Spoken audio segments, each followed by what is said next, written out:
It's October, and you know what that means. That's right, it's Spooky Month. But I have no horror games in mind that I want to play, so time for the next Castlevania. Castlevania Legends for the Game Boy. This was the first handheld Castlevania game, and it certainly shows. But we'll see that in a moment. First off, we have the ability to select Standard or Light Mode. These aren't really that different in difficulty. Light Mode just starts you out with a slightly better whip. But it's not that difficult to get the better whip in Standard Mode. It's just also very easy to lose it. But anyway... So yes, this is the tale of a young girl struggled to single-handedly provide Transylvania with the light of hope.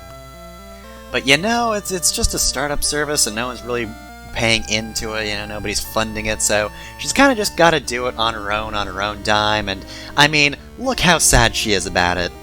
That's Sonia Belmont, and she's so sad about how few people want to bring the light of hope to Transylvania. So yes, in classic Castlevania fashion, we have a little overworld map indicating where this level will take place and where we're going. So, right off the bat with the first candle, we get an orb. This orb upgrades the whip. The whip we have, the Vampire Killer, has 3 stages. This one is slightly stronger than its base form, and at 3rd level, it can actually shoot a fireball. Of course, if you die, you lose all your whip upgrades and you have to find them in another candle, so try not to die if you can. In addition, you can get hearts right now, even though we have absolutely no use for them. Also, yeah, we already get the level 3 version of the weapon. As long as you're not dying too much, it's easy to get the 3rd level of the whip. And since this, of course, is going to be a no damage, no death run, I'm going to have this forever, and I don't have to worry about losing it. Anyway, I can't tell if those enemies are, like, ghosts or weird salamander things. Weird demon salamanders. But either way, they're doing a little jig, and it's funny. I appreciate them for it. But yeah, anyway, basic controls time. So, A's jump, B's attack, of course. Pausing is start, select is the, menu for selecting things. Again, that is useless at the moment, you don't need it. You can also press up and B when you have a soul weapon, but that's not going to be until the end of this stage. And in addition, there's also something called Burning Mode that Sonia has access to. If you press A and B, Sonia will become completely invincible until the little bar next to the B runs out.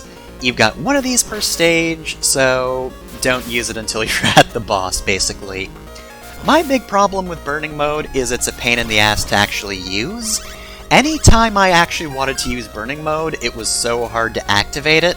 Like, I just keep pressing A and B over and over again, and it wouldn't activate. But of course, there are plenty of times when I didn't want to use Burning Mode, where I accidentally would, just because I guess I was too frantic about jumping and attacking.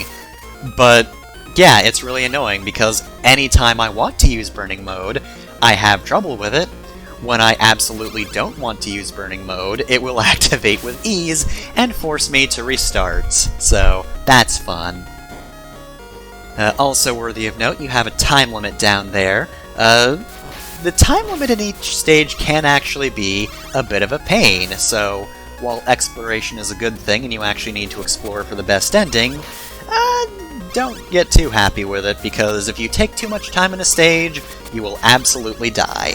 It's not like a super game over if you run out of time or anything, you'll restart at a checkpoint with some more time on the clock, but that's still a life you do not need to waste.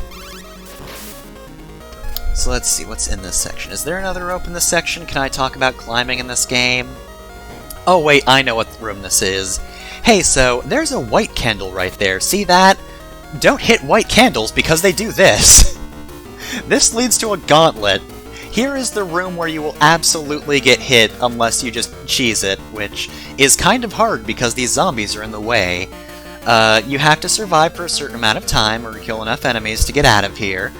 So what I like to do is wait till these guys are gone, try not to fall into them, which is hard.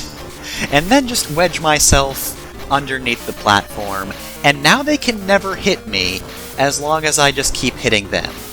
So yeah, pretty much the strategy here is clear a space and get killing. So yeah, this is just the fuck you room. Don't press white candles, or you have this time waster. Yeah, that's the other thing. These gauntlets waste a lot of time, so yeah, don't hit that candle. And believe me, because of the physics of this game, you cannot hit that candle while jumping up to the platform. You cannot be a cheeky bastard about that, so don't. Because if you hit the white candle again, it will send you into the same room, and you have to do the same thing again. It sucks. Anyway, though, yeah. So let's see, we've got Burning Mode. Sonia herself. Sonia was originally set up as the first Belmont before Leon existed. She was basically here to kind of explain the origins of the Belmont clan. In fact, I believe we're actually coming up on one of the things she would be famous for, except for the fact that she's kind of considered non-canon, which kind of sucks. Let's see, so yeah, this I believe is the area. There's actually a secret item at the end of this that does absolutely nothing for us but get us the best ending, which is honestly not exactly worth it, so if you want to do a casual playthrough of the game, just skip it. However, at the end of this hallway is... should be this candle. No, not quite. Okay, it should be coming up. I'm pretty sure... okay, there at the end. So, that is the axe. That's right, the same axe that you use in a lot of the Castlevania games. It's one of the sub-weapons. So yeah, that's one of the things Sonia would be known for, is just rounding up all the sub-weapons. But Leon kinda just used them, so I guess he just lost them between Lament of Innocence and Legends. Maybe his quest for vengeance and killing the knight just made him drop everything, literally. But yeah, Sonia Belmont is non-canon for a few reasons. I like to think that it's more than just because she's the girl one. It's also probably because it's technically too early for Dracula to really be resurrected. Castlevania 3 is, you know, the second game in the series, technically, since this one is no longer canon. So, yeah, I guess, basically, the idea is, I guess, just, you know, Matthias just, left after Lament of Innocence, changed his name to Vladimir Tepes, and then Dracula, and then Castlevania 3 happened with nothing in between. Not falling for that candle. But yeah, and then there's no real Belmont-Dracula conflict in between that.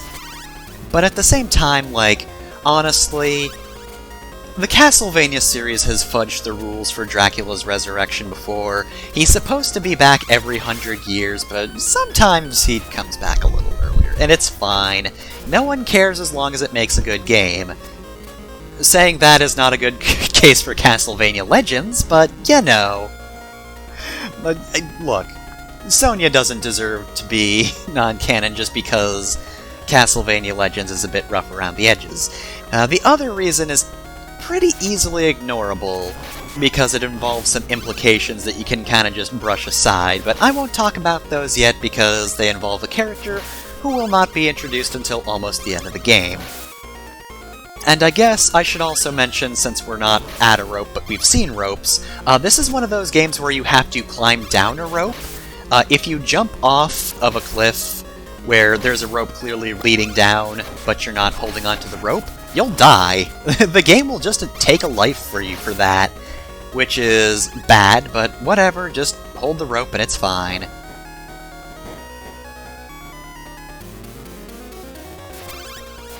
Anyway, I will say, one cool thing about this game is the music. It's crunchy as hell. As you might have noticed, this is the crunchiest rendition of Bloody Tears. However, it's actually a pretty unique take on it. It sounds a bit different from a lot of them, not just instrumentation-wise, but just, you know, you get the main da-da-da-da-da-da-da part, but it kinda does its own thing for a lot of the rest of the song, and you know what? I appreciate it, and I think it actually sounds pretty catchy. It also has some other pretty good songs. Most of them are the ones based on other Castlevania songs, the sort of mid-levels where you hear unique music, they're okay, but I don't remember them as well. I think they're typically more spooky-ish music.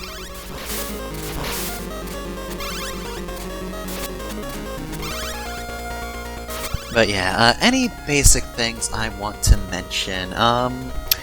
I think we're at the boss, so if I have anything left to talk about in the base game, then that'll be saved for later. We have a big ol' Batman. Now, I can't quite take out all this guy's HP with just burning mode, so you gotta dodge a bit. He'll try to fly at you. He'll try to land at you. When he's trying to land at you, stay in one space for a little bit, then start moving, and he'll aim for where you're going. Other than that, this is about the point where I can just exist in his hitbox and start whipping him non-stop, so yeah, I'm just gonna use burning mode to cheese the rest of this. That's really how you should deal with the bosses in this game. That's it for episode 1 of Castlevania Legends. See you next time! I mean, I guess to be fair, I do use end screens, so I don't have to end episodes so quickly anymore, but you know, I'm going to. You can't stop me. That's my thing. Who am I without awkwardly fast outros? Nobody, that's who.